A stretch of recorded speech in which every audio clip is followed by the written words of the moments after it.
నిరాకారుడు జ్యోతిర్బిందు స్వరూపుడైన పరమాత్మ మనకి తండ్రి, టీచరు, సద్గురువు మరియు జీవిత భాగస్వామి. సద్గురువుగా పరమాత్మ మనకి వరదానాలు ఇచ్చి వరదానాల ద్వారా ముక్తి, జీవన్ముక్తి యొక్క దారిని తెలియజేస్తారు. ఈరోజు పరమాత్మ యొక్క సద్గురువు పాత్రని, ఆ పాత్రలో బాబా చేసే కార్యం గురించి వివరంగా తెలుసుకుందాము. ఇక్కడ సద్గురువు అంటే సద్గతినిచ్చే గురువు. మనకి సాధారణంగా భక్తి మార్గంలో ముక్తి గురించే మాట్లాడతాము. జ్ఞాన మార్గంలో పరమాత్మ జీవన్ముక్తి గురించి కూడా మాట్లాడుతున్నారు. సో ఇక్కడ ఈ జ్ఞాన మురళిలో పరమాత్మ ఏం తెలియజేస్తారంటే, ముక్తి అన్నది ఏదైతే భక్తి మార్గంలో చనిపోయిన తర్వాత వస్తుందని అనుకుంటున్నారో, జ్ఞాన మార్గంలో బతికుండగానే దేహము, దేహ సంబంధీకులన్న బంధనాల నుంచి ముక్తుల్ని చేస్తా అంటున్నారు జ్ఞాన యోగాల ద్వారా.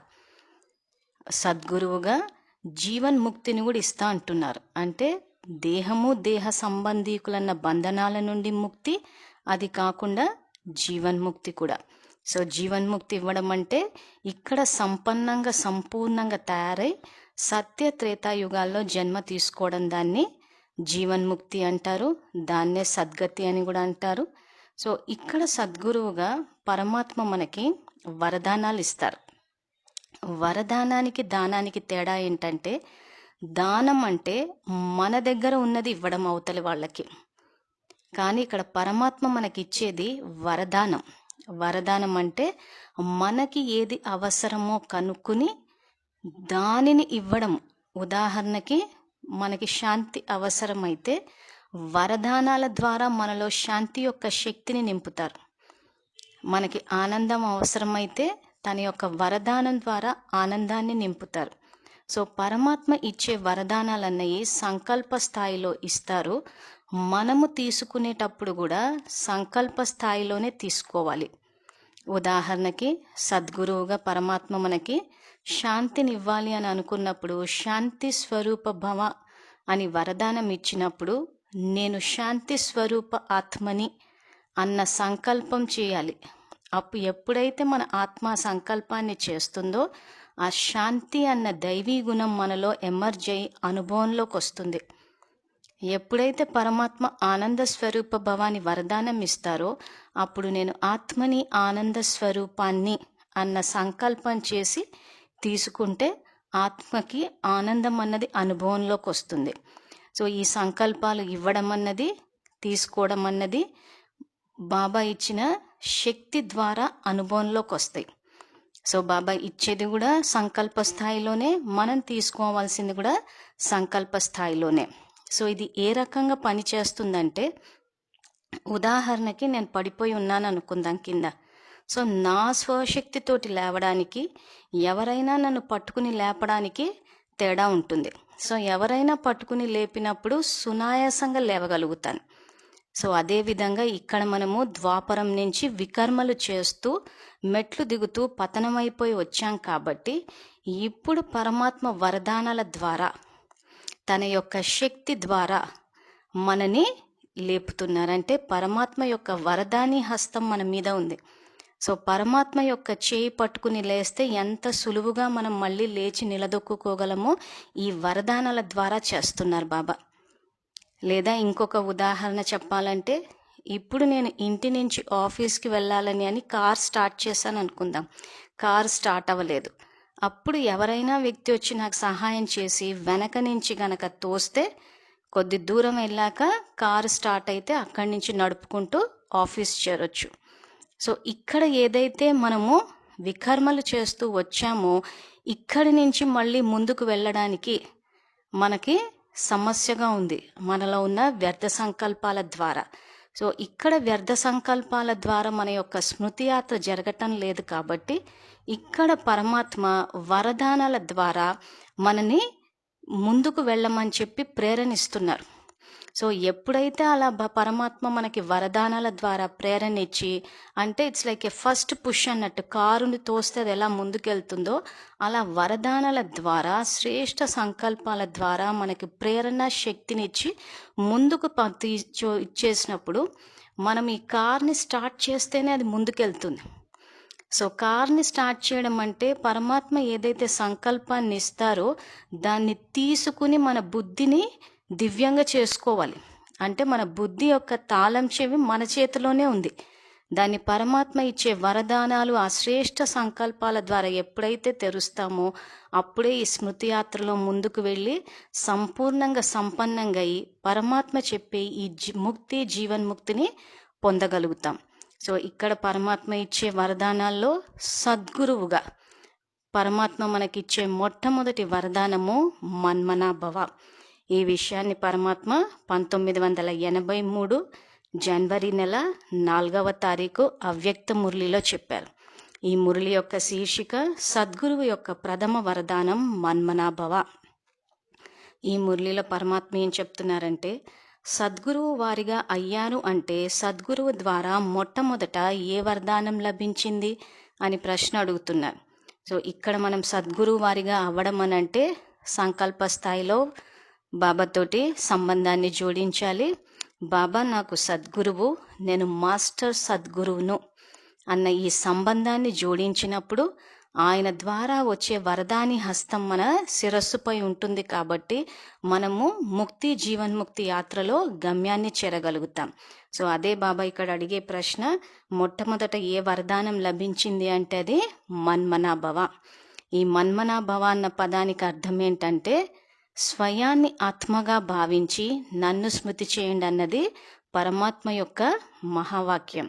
సో మన్మనాభవ అన్నది ఈ 3 పదాలు కలిపితే మన్మనాభవ. మన్ అంటే మనసు, ఆలోచన. మన అంటే నా మీద స్థిరపరచండి, లగ్నపరచండి అన్నది శివ భగవాన్ వాచ. ఇది ఏ రకంగా చేస్తామంటే బాబా ఎప్పుడైతే మనకి మన్మనాభవ అన్న వరదాన్ని ఇచ్చారో, మన్ అంటే మన మనస్సుని, ఆలోచనని, నేను ఆత్మని, జ్యోతిర్బిందు స్వరూపాన్ని అన్న ఆలోచన చెయ్యాలి. సో రెండవ పదము మన అంటున్నాడంటే నా మీద పెట్టండి అని పరమాత్మ అంటున్నారు. సో పరమాత్మ మీదకి ఆలోచన ద్వారా మనం బుద్ధి యోగాన్ని జోడించాలి అంటే శివ్ పరమాత్మ నా తండ్రి అన్న సంకల్పాన్ని చేసినప్పుడు ఇక్కడ మన స్థితి ఆత్మయి ఉంది కాబట్టి పరమాత్మతోటి బుద్ధి యోగాన్ని జోడించగలుగుతాం. ఇక్కడ మన స్థితి గనక దేహమై ఉంటే పరమాత్మతోటి నిరాకారుడు జ్యోతిర్బిందు స్వరూపుడైన పరమాత్మతో బుద్ధి యోగాన్ని జోడించలేం. దేహము అనుకున్న చోట విగ్రహం అవసరం అవుతుంది. సో ఇక్కడ ఎప్పుడైతే నేను ఆత్మని జ్యోతిర్బిందు స్వరూపాన్ని అన్న సంకల్పం చేస్తామో శివ్ పరమాత్మ నా తండ్రి అన్నప్పుడు ఆత్మ అన్న స్థితిలో పరమాత్మతోటి బుద్ధి యోగాన్ని జోడించగలుగుతాం. దీన్నే సద్గురువు పాత్రలో పరమాత్మ మనకిచ్చే మొట్టమొదటి వరదానము మన్మనాభవ. సో దీని గురించి ఇంకా బాబా ఏం చెప్తున్నారంటే, సద్గురువు రూపంలో వరదాని పిల్లలను చూస్తున్నారు. అందరూ మహామంత్రధారులు, మహాదాని వరదాని సద్గురువు యొక్క పిల్లలు, మాస్టర్ సద్గురువులు అని అంటున్నారు. సో ఇక్కడ బాబా సద్గురువు రూపంలో వరదాని పిల్లల్ని చూస్తున్నారు అంటున్నారు. సో వరదాని పిల్లలు అన్నదానికి అర్థం ఏంటంటే సర్వ ఖజానాలతో సంపన్నంగా ఉండే వాళ్ళని వరదాని ఆత్మలు అంటారు. సో బాబా మనకి తండ్రి రూపంలో సర్వ ఖజానాలు, గుణాలు, శక్తులు, సమయము, సంకల్పాలన్న అన్ని ఖజానాలను ఇచ్చిన సంపన్న పిల్లల్ని నేను చూస్తున్నాను. అందరూ మహామంత్రధారులు అంటున్నాను. సో బాబా ఇచ్చే మహామంత్రము మన్మనాభవ. సో ఎప్పుడైతే మన్మనాభవ అన్న స్థితిలోకి వస్తామో అప్పుడే మధ్యాజీభవ.